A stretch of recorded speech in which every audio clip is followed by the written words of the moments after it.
নারীদের সম্মান ইসলামে অনেক বেশি। ইসলাম নারীদেরকে অনেক মর্যাদা দিয়েছে, আর ইসলামে নারীদের অবদানও পুরুষের চাইতে অনেক বেশি। সর্বপ্রথম ইসলাম কবুল করেছেন আপনারা না মহিলারা? জোরে বলেন। নাকি আপনারা খুব খুব নিয়ে চুপচাপ থেকে উত্তরটা দিলেন?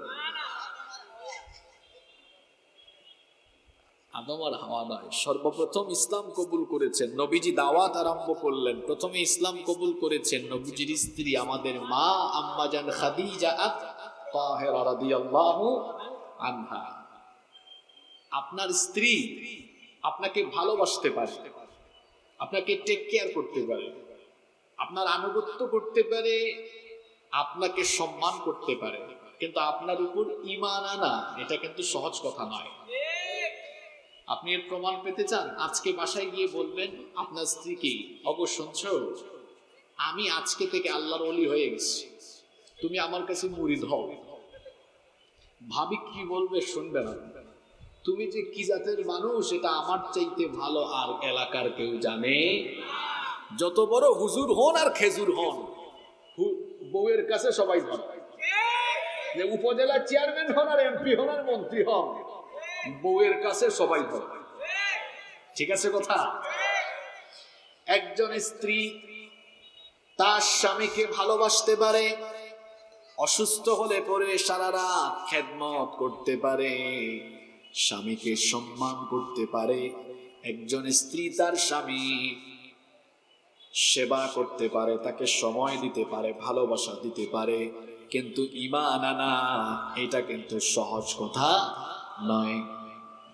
কিরকম চরিত্র থাকলে পরে একজন স্ত্রীর সঙ্গে সঙ্গে নবুয়তের উপর ঈমান এনে ফেলেন? চিন্তা করেন, হেরা গুহায় আল্লাহ নবীর কাছে যখন সাইয়েদিনা জিবরিল আমিন কোরআন নিয়ে আগমন করলেন, আল্লাহ নবী ঘরের মধ্যে ফিরে আসলেন। বুখারীর বর্ণনা এসেছে, আল্লাহ নবী ঘরে ঢুকে বললেন, খাদিজা জাম্মিলুনি, আমাকে কম্বল দিয়ে ঢেকে দাও, লাকাদ খাশিতু আলা নাফসি, আমি আমার নফসের ব্যাপারে আশঙ্কা করছি। পুরো ঘটনা তিনি বললেন। পুরো ঘটনা শোনার পরে আম্মাজান খাদিজা আত-তাহেরা রাদিয়াল্লাহু আনহা বললেন, আমি আপনার সাথে 15 বছর ধরে সংসার করছি। 15 বছর এই সাংসারিক জীবনে আমি আপনাকে খুব কাছ থেকে দেখেছি। আপনার ওঠা বসা, চলাফেরা, চলনে বলনে কথনে আমি আপনাকে এমন এক ব্যক্তিত্ব দেখেছি, আপনার চলন বলন, উঠা বসা, বিহেভিয়ার, এগুলো দেখলে মনে হয় এগুলো অন্যান্য সাধারণ মানুষের মতো নয়। আপনার চরিত্র প্রমাণ করে এগুলো নবুয়তি চরিত্র, পয়গম্বরী চরিত্র। এই জন্য আপনার কাছ থেকে এই ঘটনা শোনার পরে সর্বপ্রথম আমি আপনাকে নবী হিসেবে ঘোষণা দিয়ে সবার আগে আমি আপনার বিবি হয়ে আপনার উপরে ঈমান আনলাম। তিনি পড়ে নিলেন, লা ইলাহা ইল্লাল্লাহু মুহাম্মাদুর রাসূলুল্লাহ সাল্লাল্লাহু।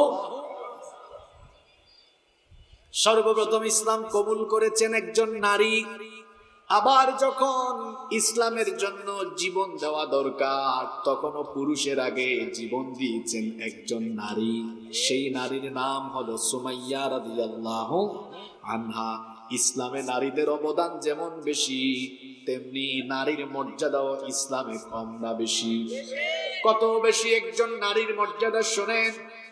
জাহেলি যুগে কন্যা সন্তান জন্ম নিলে পরে সেই যুগের মানুষেরা কন্যা সন্তানকে জীবিত অবস্থায় কবর দিয়ে ফেলতো। সেই অজ্ঞতার যুগে একজন মহামানব পৃথিবীতে আগমন করলেন। তার জবান থেকে পৃথিবীতে প্রথম নারীর সম্মান আর মর্যাদার পক্ষে এত সুন্দর বক্তব্য বের হলো। আল্লাহর নবী এসে বললেন, তোমরা তোমাদের ঘরে মেয়ে সন্তান জন্ম নিলে মেয়েদেরকে জীবিত অবস্থায় কবর দিয়ে দিও না। আল্লাহ নবী বললেন, ইদা ওয়ালিদালির রাজুলু ইবনাতান বাআসাল্লাহু আযজা ওয়া জাল্লা মালাইকা, যখন কোন ঘরে কোন কন্যা সন্তানের জন্ম হয়, আল্লাহ তাআলা খুশি হয়ে সঙ্গে সঙ্গে ওই ঘরের মধ্যে তার রহমতের ফেরেশতা পাঠিয়ে দেন। কোন হাদিস আজ পর্যন্ত পাই নাই। এই যে হুজুর আমাদের বয়সে তো প্রবীণ, আমার উস্তাদদেরও উস্তাদ, এইরকম বয়সের মানুষ তিনি তার জীবনে অনেক হাদিস পড়িয়েছেন, গবেষণা করেছেন। জিজ্ঞেস করে দেখেন ছেলের ব্যাপারে এইরকম কোন হাদিসের কোন কিতাবের ভেতরে নাই, কিন্তু মেয়ের ব্যাপারে এরকম হাদিস আছে। যখন কারো ঘরে কোনো মেয়ে সন্তানের জন্ম হয়, আল্লাহ সঙ্গে সঙ্গে ওই ঘরের মধ্যে তার রহমতের ফেরেশতা পাঠিয়ে দেন।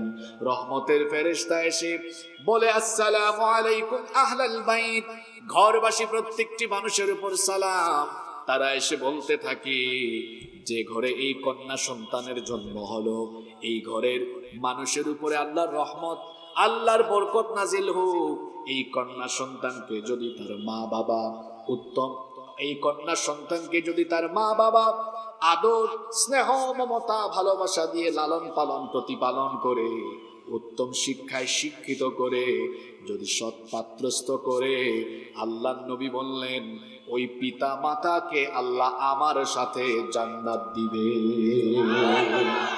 আল্লাহর নবী ওই সমাজে নারীর সম্মান আর মর্যাদার কথা বলেছেন, যেই সমাজে বাজারে মাছ, মাংস, তরকারির মতো নারীদেরকে কেনা বেচা করা হতো, বিবাহ শাদী ছাড়া নারীদেরকে পুরুষেরা ভোগ করত। অসভ্য সেই সমাজে আল্লাহর নবী সভ্যতার কথা শোনালেন, মনুষ্যত্বের কথা শোনালেন, আল্লাহ নবী মানবিকতার কথা শোনালেন, নারীদের ইজ্জত সম্মানের পক্ষে কথা বললেন। নবীজি বললেন, শোনো, কন্যা সন্তান জন্ম নিলে চেহারা কালো করে ফেলো না। আমাদের সমাজে অনেক ভাইয়েরা আছেন, যদি তার ঘরে 2টা 3টা 4টা 5টা মেয়ে সন্তান হয়, বউয়ের সাথে তার মেলামেশায় সমস্যা দেখা দেয়, দাম্পত্য কলহ আরম্ভ হয়ে যায়, তার স্ত্রীকে অপবাদ দেয়, গালিগালাজ করে। আজকে বিজ্ঞানের যুগে এমন অজ্ঞ কাজ যারা করে, তারা হলো দুনিয়ার সবচেয়ে বড় জাহেল। কারণ একটি সন্তান জন্মের জন্য শুধু নারী নয়, এখানে পুরুষেরও কাজ আছে না নাই? কন্যা সন্তান জন্ম নিলে দেখা যায় তার বউয়ের উপর রাগ করে। আরে ভাই, কন্যা সন্তান পাওয়া এটা হলো বলো নেয়ামতের ব্যাপার, এটা বড় সৌভাগ্যের ব্যাপার।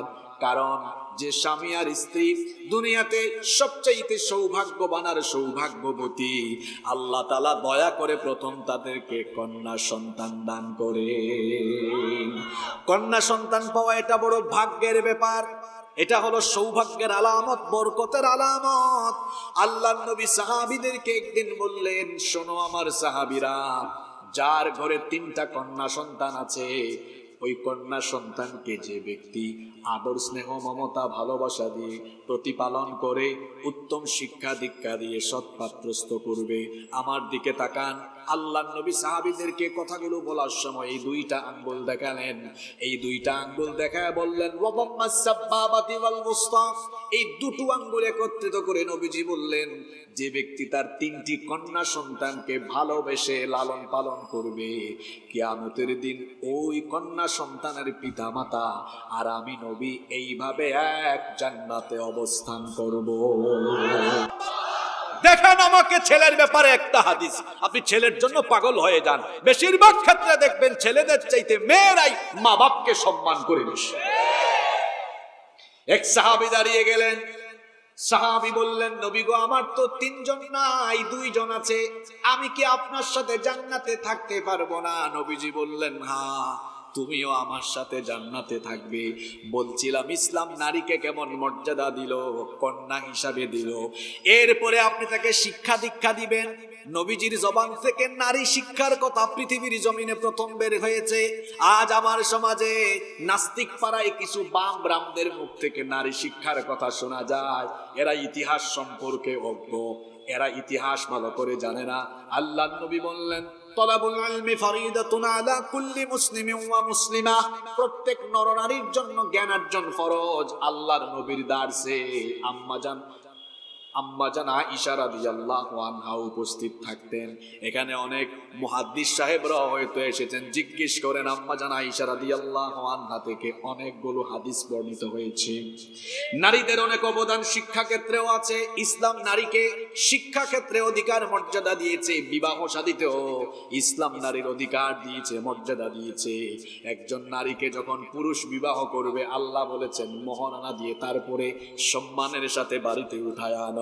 আর একজন নারী তখন তার সর্বোচ্চ মর্যাদায় চলে যান বিবাহের পরে। তিনি যখন সন্তান জন্ম দেন, তখন যখন মাতৃত্বের স্বাদ আস্বাদন করেন, যখন তিনি মা হয়ে যান, তখন তিনি সম্মান আর মর্যাদার সর্বোচ্চ আসনে সমাসীন হয়ে যান।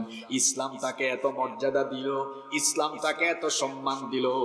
একজন পুরুষ সারা জীবন স্যান্ডেল জুতা তার পায়ের তলায় থাকে, কিন্তু একজন নারী যখন মা হয়ে যান পায়ের তলায়, তখন স্যান্ডেল আর জুতা থাকে না। ওই মায়ের পায়ের তলায় আল্লাহ সন্তানের জন্য বেহেশত রেখে দিয়েছে। তাহলে বলেন, নারীদের মর্যাদা ইসলামে কম না বেশি? এই জন্য নারীদেরকে সম্মান করবেন তো আপনারা। যুবক ছেলেরা রাস্তাঘাটে মেয়েদেরকে দেখলে টিটকারি মেরো না, ইফটিজিং করো না। তুমি যে একটা মেয়েকে ইফটিজিং করো, টিজ করো, তোমার বোনকে কেউ এরকম টিজ করলে তোমার কেমন লাগবে? অসভ্য বদমাশ ছেলেদের মতো মেয়েদেরকে ডিস্টার্ব করো না রাস্তাঘাটে, নিজের চরিত্র ঠিক করো। আল্লাহ যুবকদেরকে কবুল করেন।